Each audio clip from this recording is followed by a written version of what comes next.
Educação à distância, mudando realidades.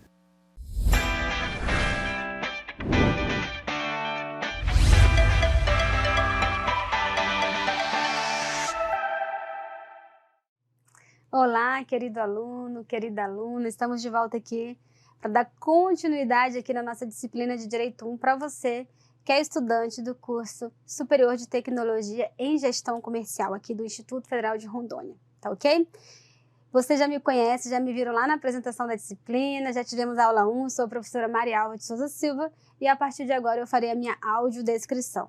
Sou uma mulher branca, sou loira, tenho estatura baixa, estou trajando uma camisa na cor vinho, uma calça preta. Estou aqui no estúdio de gravação do nosso Instituto Federal de Rondônia, aqui no campus Porto Velho, Zona Norte, e atrás de mim tem uma parede branca com uma figura geométrica interligada por traços e pontos. Aqui à minha esquerda também uma parede branca com as iniciais EAD, que significa Educação à Distância.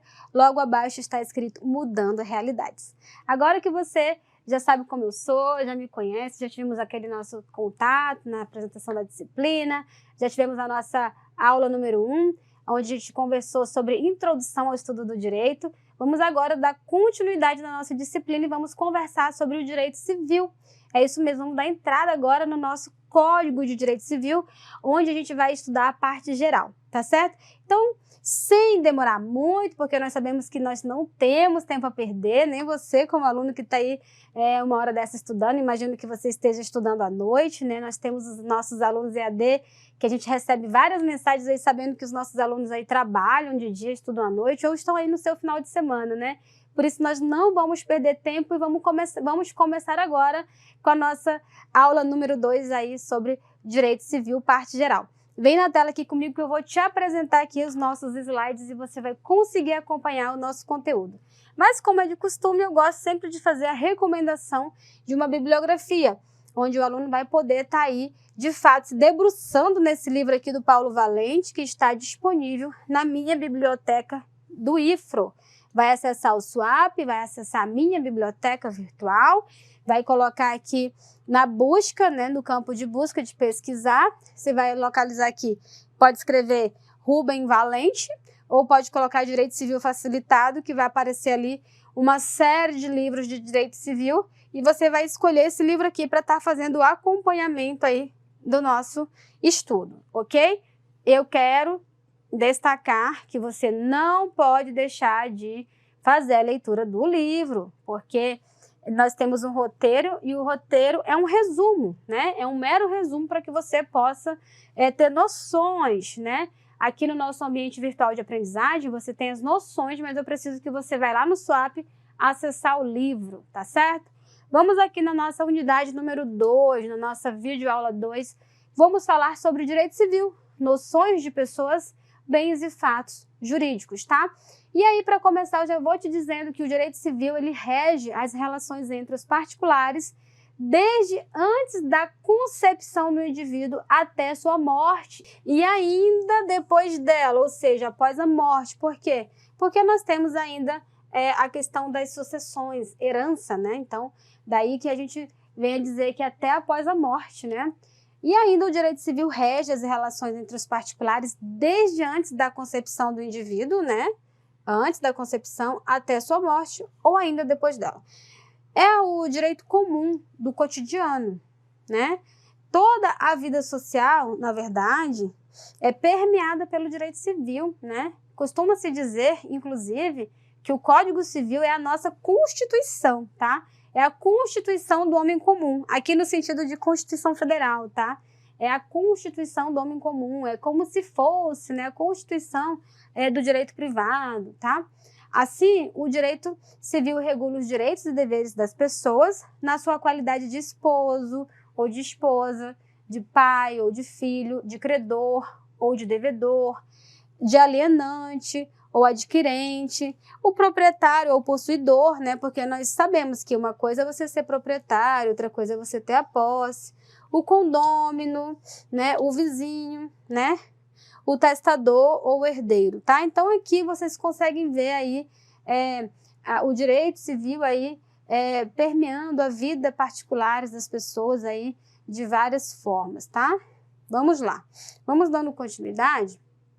E aqui eu quero dizer para vocês aqui sobre o direito civil, tá? Que na sua estrutura, ou seja, em sua estrutura, o Código de 2002, ou seja, o Código Civil de 2002 manteve a sistemática do Código Civil lá de 1916, tá? Na medida em que coloca as matérias em ordem metódica, divididas em uma parte geral e uma parte especial. São um total de 2.046 artigos que são organizados assim, tá? Aqui na parte geral, nós temos das pessoas, dos bens e dos fatos jurídicos, tá? E na parte especial, nós temos o direito das obrigações, nós temos o direito da empresa, o direito das coisas, o direito de família e direito das sucessões, tá certo? Então, nesse momento aqui da nossa aula, a gente vai trabalhar aqui nessa parte geral, tá certo? Vamos dar continuidade. Ah, gente, antes de eu passar a tela, deixa eu conversar aqui um pouquinho. Ó, quando a gente fala o Código Civil, né, de 2002, né, a gente fala assim, o novo Código Civil. Por quê? Olha só, o Código Civil anterior, ele era de 1916, estava muito obsoleto, né? Então, aí, a gente fala, apesar de que hoje, em 2023, a gente já não considera o Código novo, mas assim, em relação ao Código de 16, ele é relativamente novo, sim, né? Então, daí é só uma curiosidade para vocês, tá ok? E aqui eu trouxe para vocês aqui a imagem, tá? Do nosso Código Civil, que vocês vão acessar o site Planalto para estar acompanhando, vão fazer a leitura, né? Eu tenho certeza que vocês farão a leitura. E o nosso Código Civil é a Lei 10.406 de 2002, ok?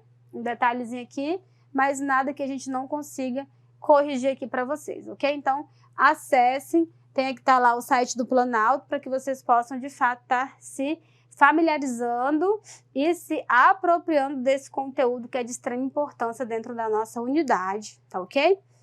Vamos falar um pouquinho sobre pessoas naturais, o início de sua existência e personalidade, tá ok?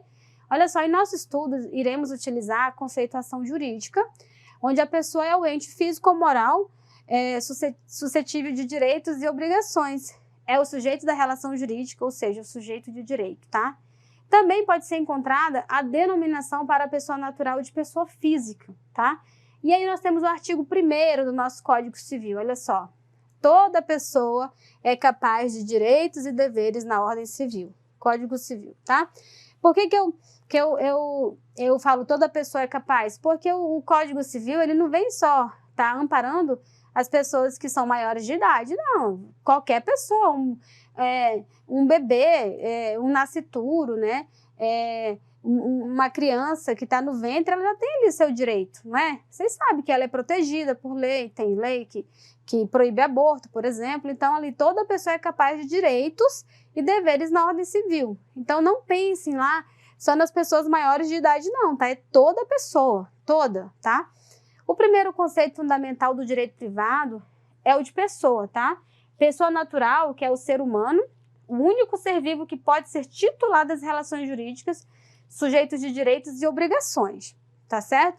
Vão acompanhando pela leitura do nosso Código Civil, né? Olha que já estamos no artigo 2º, tá? Olha só, ainda no nosso Código Civil nós temos o artigo 2º, a personalidade civil da pessoa começa do nascimento com vida, tá? Mas a lei põe a salvo desde a concepção os direitos do nascituro, né?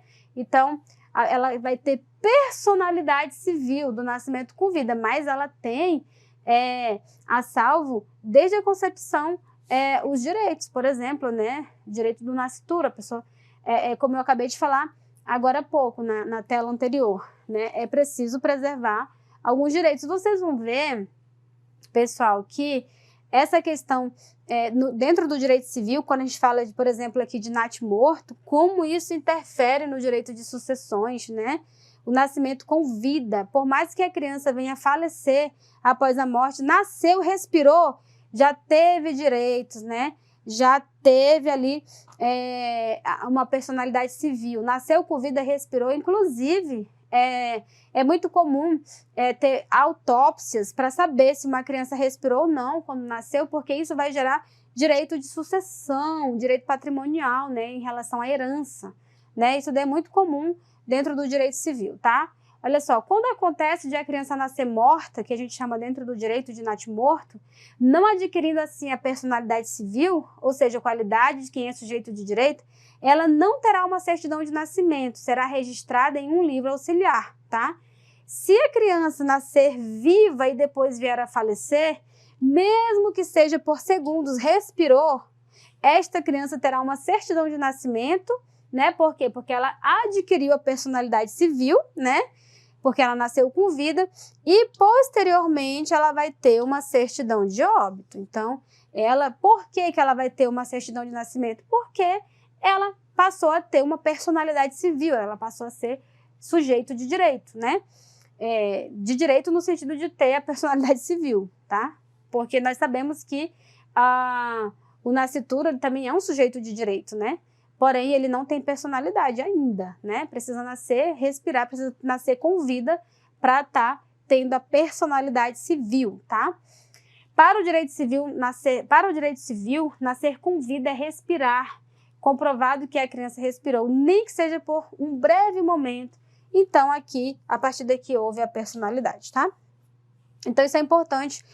Um dia, se vocês forem se aprofundar, tiverem curiosidade nessa temática, vocês vão ver como é interessante essa questão aqui, se respirou, se não respirou. Imagina, tem um casal que são multimilionários, eles estão ali, né, viajando de carro, sofreram um acidente, né?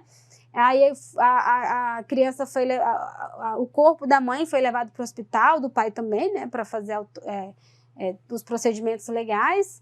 E aí, imagina, se essa criança, por acaso, se ela chegar a sair da barriga da mãe e respirar, ela passa a ter direito de sucessão ali, né? Ela foi herdeira dos pais, né? Então, a partir do momento que ela foi herdeira dos pais, quem é o herdeiro dessa criança? Então, isso influencia muito aqui no direito de sucessões, tá? Só a título de curiosidade, aí quem tiver interesse pode dar uma mergulhada aí nessa temática, ok?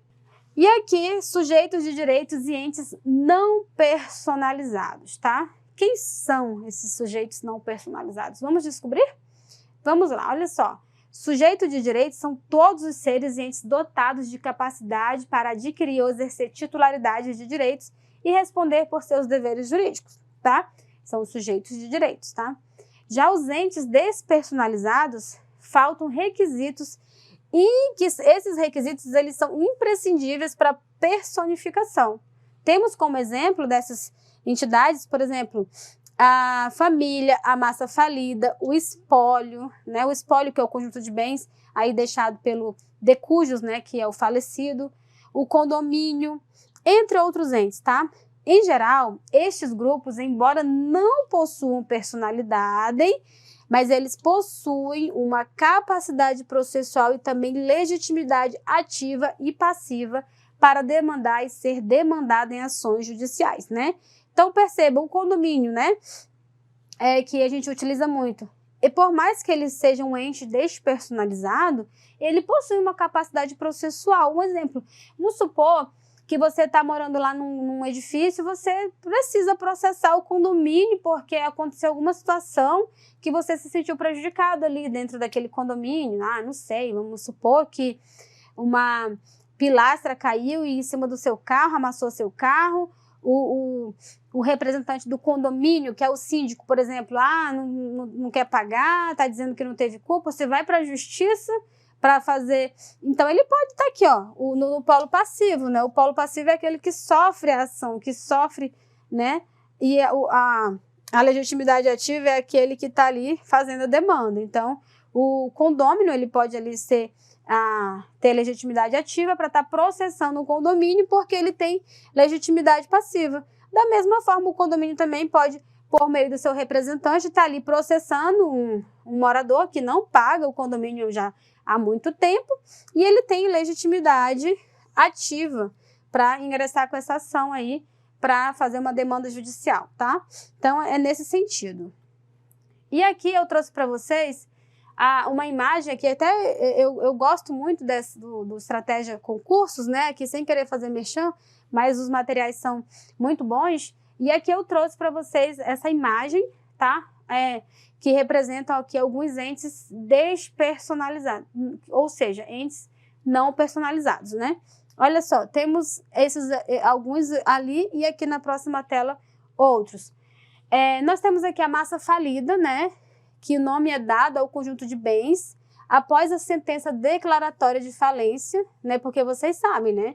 Que para falência não basta a empresa falar, eu estou falido. Não é assim, né? Tem todo um processo. Inclusive pode passar antes da falência pelo processo de recuperação judicial, tá? Então, para chegar na sentença declaratória de falência, já passou por muitos processos até chegar aí. Então, é o conjunto de bens, né, após a sentença declaratória de falência, ou seja, a massa falida, né? A massa porque é o conjunto de bens após a sentença. E será representado por um síndico que será substituto da empresa ou da pessoa que faliu. Então, eu quero que vocês percebam aqui que quando a gente fala em falência, não basta eu falar, eu fali. As lojas americanas, um exemplo, não pode chegar e falar assim, eu estou falido. Não, vai primeiro passar por todo um processo e quem disse que está falido é o judiciário. Por quê? Porque dentro desse processo de falência, dentro desse rol de massa falida, vai ter várias ações, vários momentos, né, no caso, onde vai ter uma ordem de preferência para estar recebendo, né? Quem são os credores, aí tem a ordem de preferência dos credores, tudo vai ser determinado aqui dentro dessa sentença, tá? E aí nós temos a herança vacante, jacente ou vacante, né? Eu gosto de falar mais a vacante, ou seja, é o nome que se dá à herança quando uma pessoa morre sem deixar testamento ou não se conhece nenhum herdeiro, tá? Os bens da herança vacantes são declarados vacantes, né? No caso, quando não se apresentar nenhum herdeiro ou aparecer algum, este renunciar à herança. Ou seja, se tem um herdeiro, mas ele está renunciando, então a herança ficou vacante ou jacente. Ou se, de fato, nem tem mesmo nenhum herdeiro. Então, aí é denominado herança vacante ou jacente. Tá ok? E aí, o acervo de bens, ele será representado por um curador, tá? Só a título de curiosidade. E aqui vamos falar sobre o espólio, tá? O espólio, gente, que é o conjunto de direitos e obrigações do decujus. Quem é o decujus? O falecido, a pessoa que faleceu, né? Que está deixando a herança. Será representado em juízo até que se nomeie um inventariante por um administrador provisório, tá? Então, o espólio é esse conjunto de direitos e obrigações do decujus, ou seja, é onde tem todos os bens, é onde tem todas as obrigações, tem dívidas, tem tudo é chamado de espólio, tá? Da pessoa que faleceu, para poder fazer o inventário, tá? E temos o condomínio, né? Que você já sabe sobre o condomínio, a controvérsia na doutrina, né? Quando se tratar de condomínio, que é a propriedade comum ou conjunto sobre alguma coisa, este não possui personalidade jurídica, tá? O problema está nos condomínios de edifícios, tá? Temos também as sociedades e as associações, tá? Que elas sem personalidade jurídica, denominadas de sociedades de fato ou irregulares, tá? De fato, gente, porque não foram registradas, elas existem, mas como elas não foram formalizadas, elas são consideradas sociedades de fato, tá? Temos também que se destaca a família como uma entidade não personificada, pois apesar de seus laços de sangue, cada membro preserva sua individualidade e é responsável por suas obrigações, tá? Então aqui são os sujeitos de direitos e aqui entes não personalizados, tá? Também a fonte do nosso Estratégia Concursos, tá? Que eu sempre considero muito didático, a ponto de eu trazer aqui para vocês, aqui como apresentação, tá? E agora, vamos falar um pouquinho sobre pessoa física e pessoa jurídica, tá? Pessoas de direito, né, como você já sabe, são todos os seres entes dotados de capacidade para adquirir ou exercer titularidade de direito ou responder por deveres jurídicos, tá? Mas aqui, falando de pessoa jurídica, especialmente de pessoa jurídica, é o agrupamento humano criado na forma de lei e dotado de personalidade jurídica própria, tá? Com capacidade de ser sujeito de direito e obrigações, objetivando a realização de fins comuns, tá? Aqui, pessoa jurídica. Caracteriza-se principalmente pela atuação na vida jurídica, com personalidade diversa dos indivíduos que as compõem, tá? E isso aqui é a interpretação lá do artigo 50 do nosso Código Civil, tá? Ainda falando de pessoa jurídica, ela depende do registro do seu ato constitutivo. O que é o ato constitutivo? É o documento que vai estar ali constituindo, por exemplo, um contrato social, né? Então, depende do registro do ato constitutivo no órgão competente, sem no qual é considerado sociedade despersonificada ou despersonalizada, de fato ou irregular ou mera associação. É aquilo que vocês viram na tela anterior.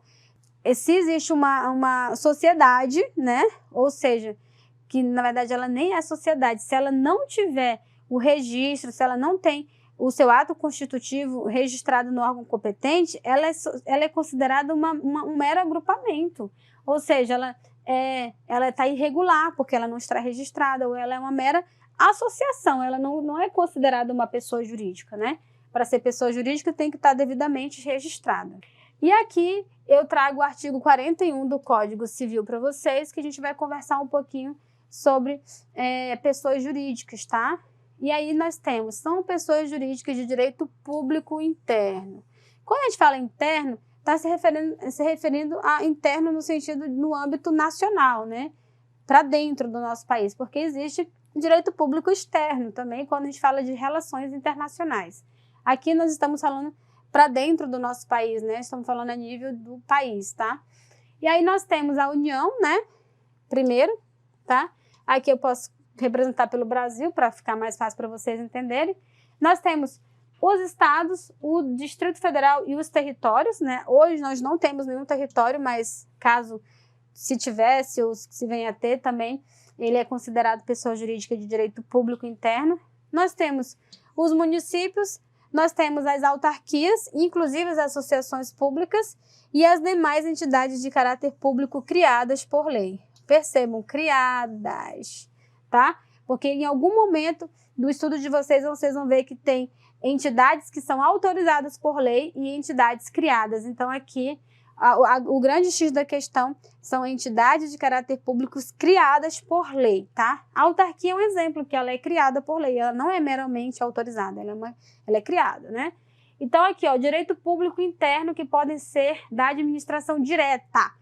Nós temos a União, os estados, o Distrito Federal e o município, da administração direta, tá? E a indireta, que são as criadas por lei com personalidade jurídica própria para o exercício de atividade de interesse público, tais como as autarquias, as associações públicas, as fundações públicas e as agências executivas e reguladoras. Então, aqui são exemplos de indireta, tá? Direito público interno da administração direta. União, Estado, DF e município. A administração indireta, as que são criadas por lei com personalidade jurídica própria, que está aí o exemplo das próprias autarquias, associações públicas, fundações públicas e as agências executivas e reguladoras, tá? Então, está aqui no artigo 41 do nosso Código Civil quem são as pessoas jurídicas de direito público interno, ok? Dando continuidade, passamos aqui para o nosso artigo 44 do nosso Código Civil também, né? São pessoas jurídicas de direito privado, tá? As associações, as sociedades, as fundações. Aqui as fundações de direito privado, por exemplo, Fundação Ayrton Senna, né? Um exemplo, né? As fundações, as organizações religiosas, os partidos políticos, as empresas individuais de responsabilidade limitada, tá? São pessoas jurídicas de direito privado, são regidas, né, por direito privado, tá certo? Então aqui, o grande X da questão aqui, gente, são os partidos políticos. Isso aqui é muito pegadinha de prova, porque eles colocam os partidos políticos, muitas pessoas pensam que é de direito público, mas não é trabalhado dentro do direito privado, tá ok?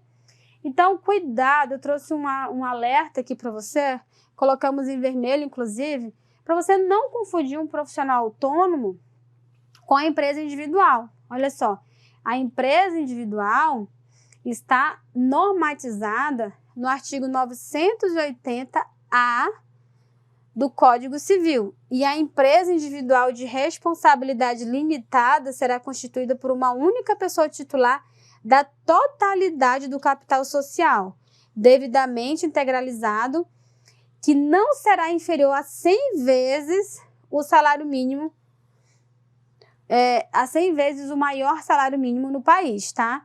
Então aqui, por que eu estou trazendo essa atenção para vocês aqui, ó? Por conta do inciso 6º aqui do artigo 44. Não confundir profissional liberal com empresa individual de responsabilidade limitada, tá? O profissional autônomo é a pessoa física que presta serviço de forma eventual sem relação de emprego, tá?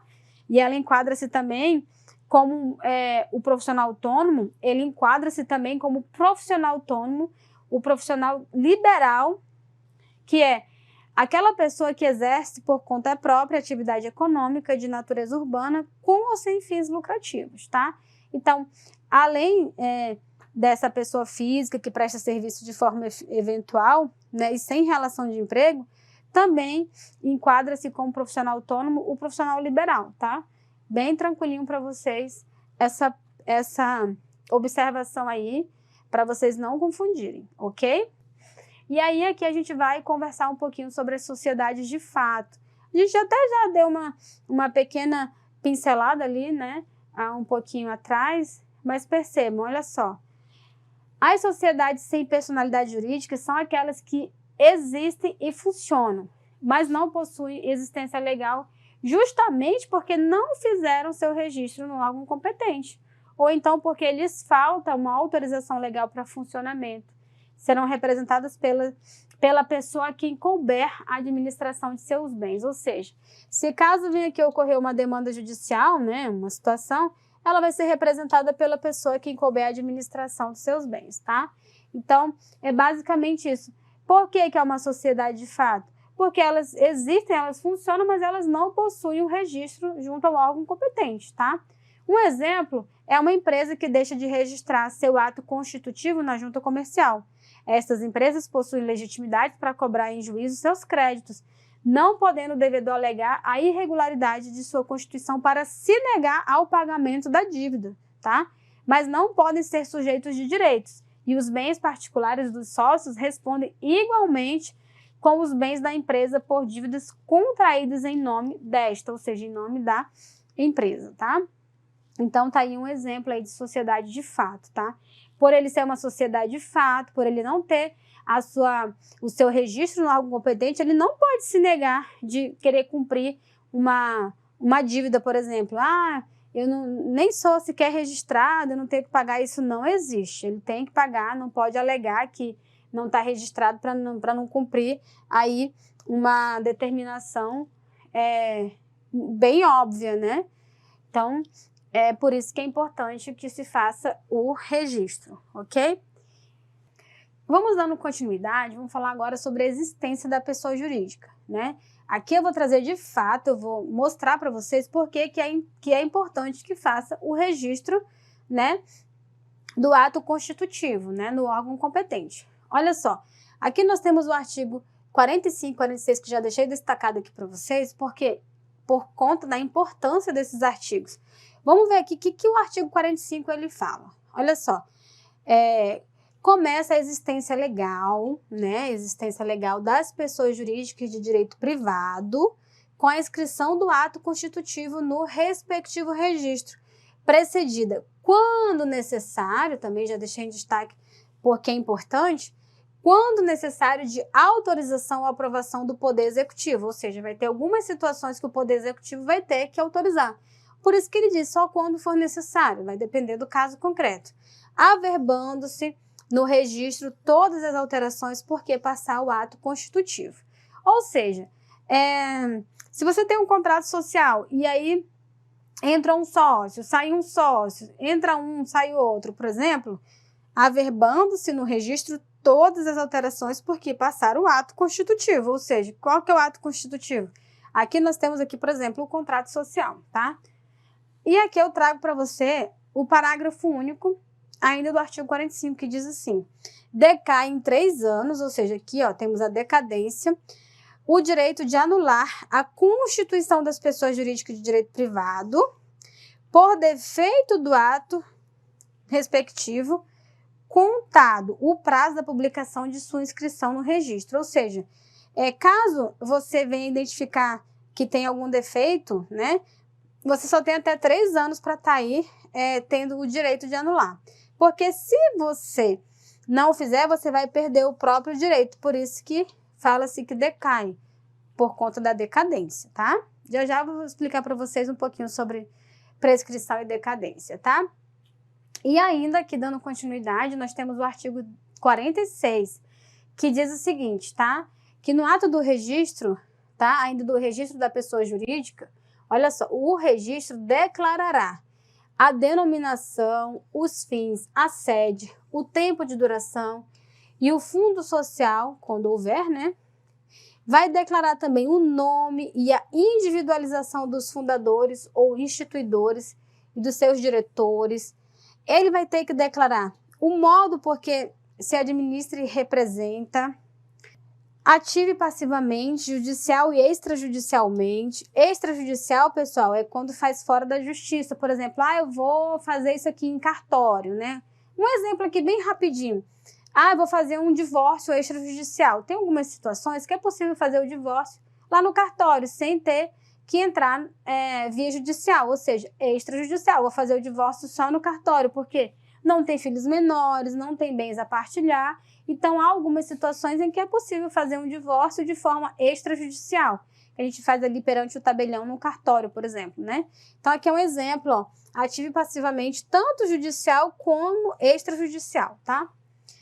No inciso 6, também fala assim, o registro declarará se o ato constitutivo é reformável no tocante à administração e de que modo, né?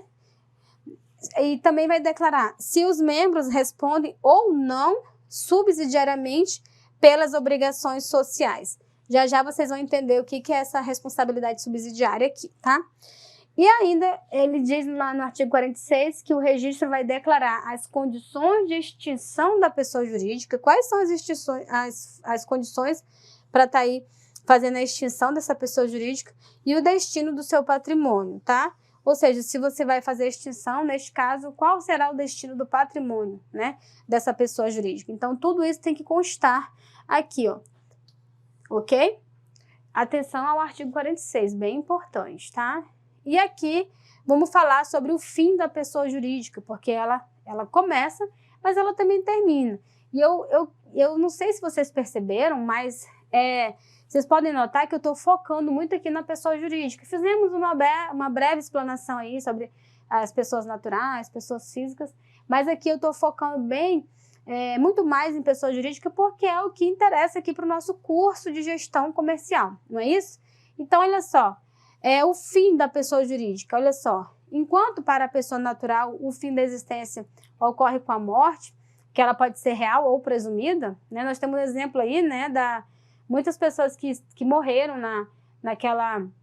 no rompimento da barragem lá de Brumadinho, né, que tivemos muitos casos de morte presumida, né, porque não tinha testemunha, a pessoa sumiu, teve aquele fato, aquele evento. Se eu não me engano, também Ulisses Guimarães, que parece que ele entrou num avião ou foi num helicóptero e caiu no mar, e aí o corpo nunca foi encontrado, mas então tem a morte presumida, né?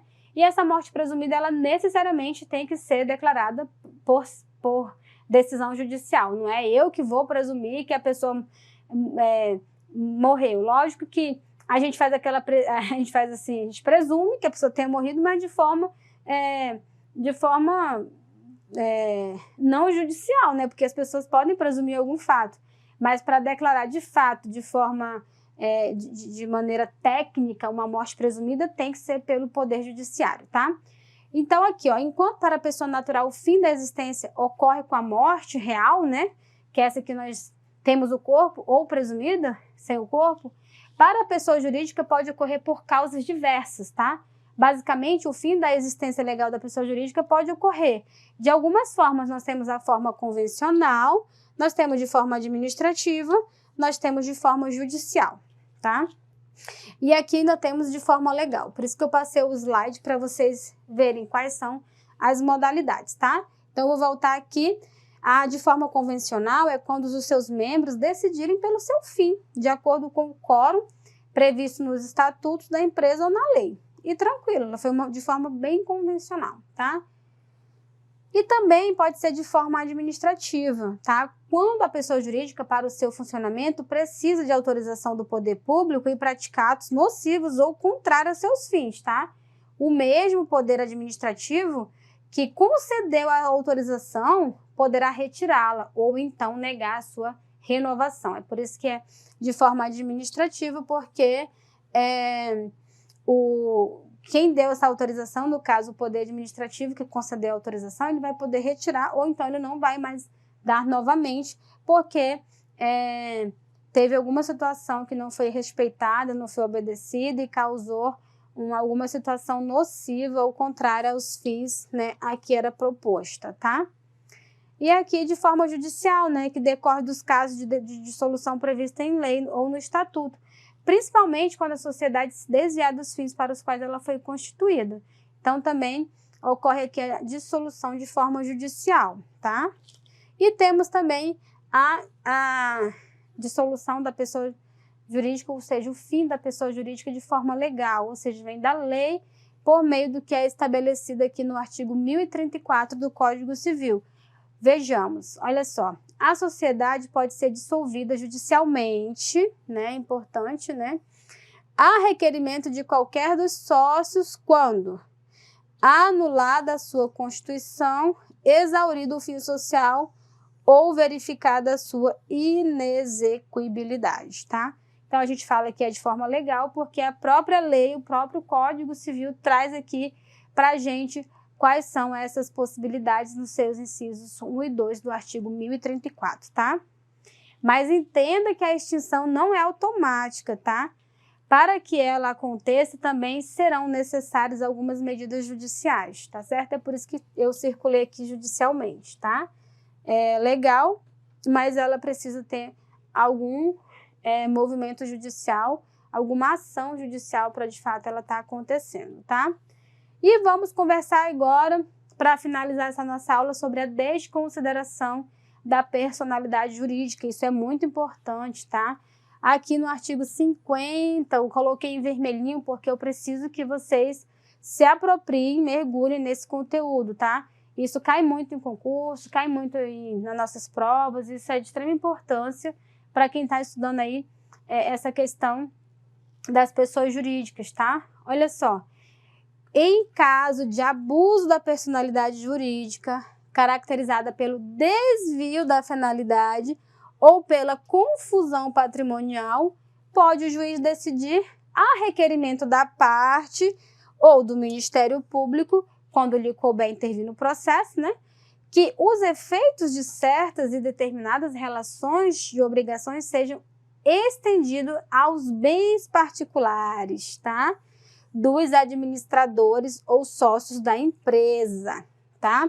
Então é o seguinte, muitas vezes, pessoal, o que acontece é que a empresa, né, ela teve algum desvio de finalidade ou teve alguma confusão patrimonial e é preciso fazer, por exemplo, uma quitação de alguma dívida, está tendo alguma cobrança judicial de uma dívida e é possível que o juiz faça a desconsideração da personalidade jurídica para poder alcançar, para poder atingir os bens particulares dos administradores ou dos sócios, tá? Ou seja, dos proprietários ali daquela empresa, tá? É muito tranquilo isso de acontecer e isso acontece muitas vezes em incidente processual, tá? E aí a gente vai falar um pouquinho sobre a desconsideração inversa, tá? Por que quando que isso ocorre? Olha só, o sócio, com o objetivo de prejudicar a terceiro, ele oculta ou desvia seus bens para a pessoa jurídica, ou seja, ele pega um bem do patrimônio pessoal dele e coloca lá, transfere para a pessoa jurídica, tá? Estes bens, tá aqui entre aspas, ó, da pessoa jurídica, que na realidade eram bens pessoais, eles poderão ser atingidos em uma desconsideração, ou seja, aqui vai ser a desconsideração inversa, porque nesse primeiro caso aqui, ele pega Na verdade, aqui, ele não é uma questão de estar ocultando patrimônio aqui, não, tá?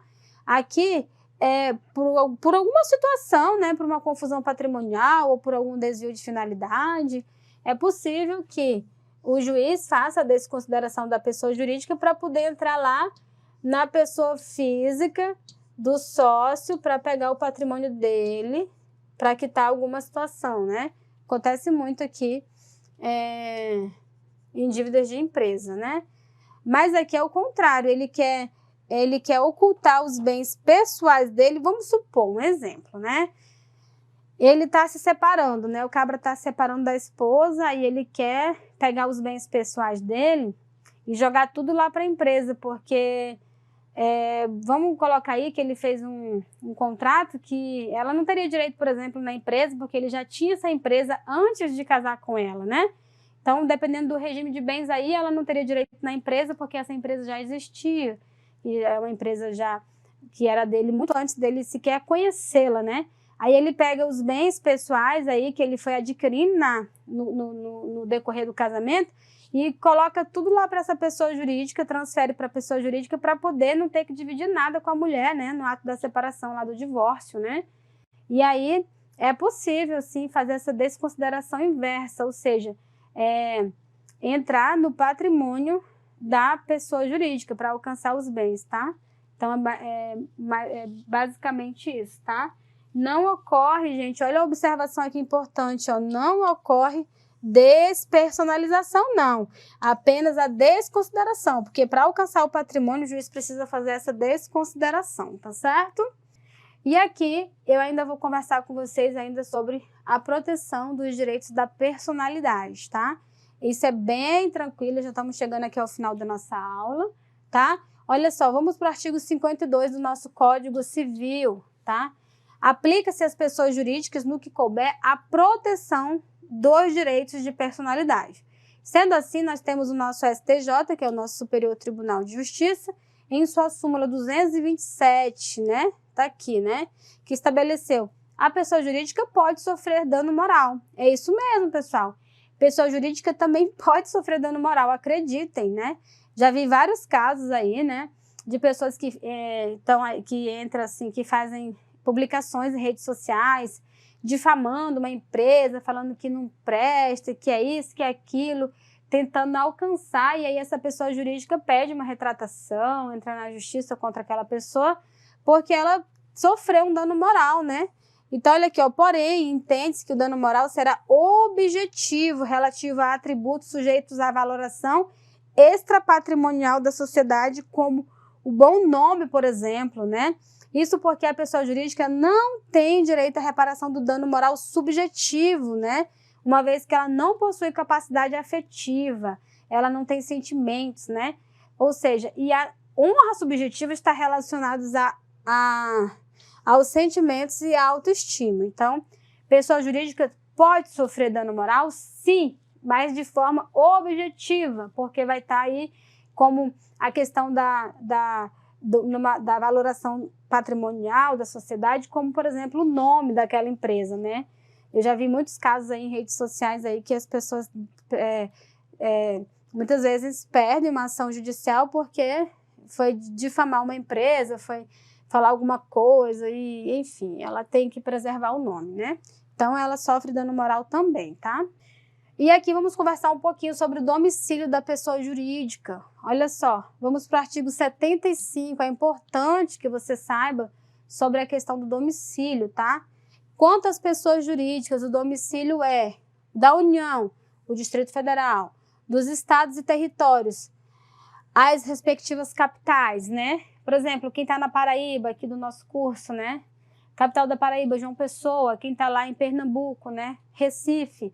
Quem está em Rondônia, capital, e Porto Velho. Olha só, do município, o lugar onde funciona a administração municipal, ou seja, lá onde fica a sede, que é a prefeitura, né? Das demais pessoas jurídicas, o lugar onde funcionarem as respectivas diretorias e administrações, ou onde elegerem domicílio especial no seu estatuto ou nos atos constitutivos, tá? Então é importante que vocês saibam aqui sobre as demais pessoas jurídicas aqui, que é o ponto para vocês dentro do curso de gestão comercial, tá? Trago ainda o parágrafo 1º que diz o seguinte: tendo a pessoa jurídica diversos estabelecimentos em lugares diferentes, cada um deles será considerado domicílio para os atos nele praticados, tá?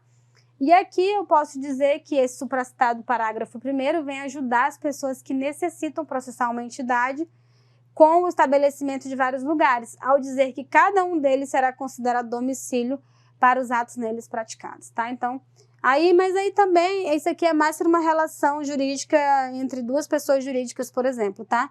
Quando a gente fala de relação de consumo é diferente, porque geralmente na relação do consumo é o domicílio do consumidor o lugar da ação, tá?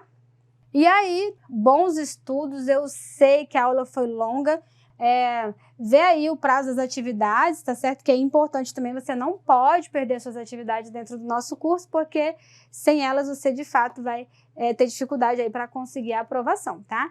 Então, vamos lá para a nossa próxima aula, na aula número 3, vamos conversar sobre o direito empresarial, especialmente, mas de forma mais detalhada, aprofundada. Tivemos aí a nossa introdução aqui dentro do direito civil, tá certo? Então, eu te aguardo lá na nossa aula número 3. Até mais!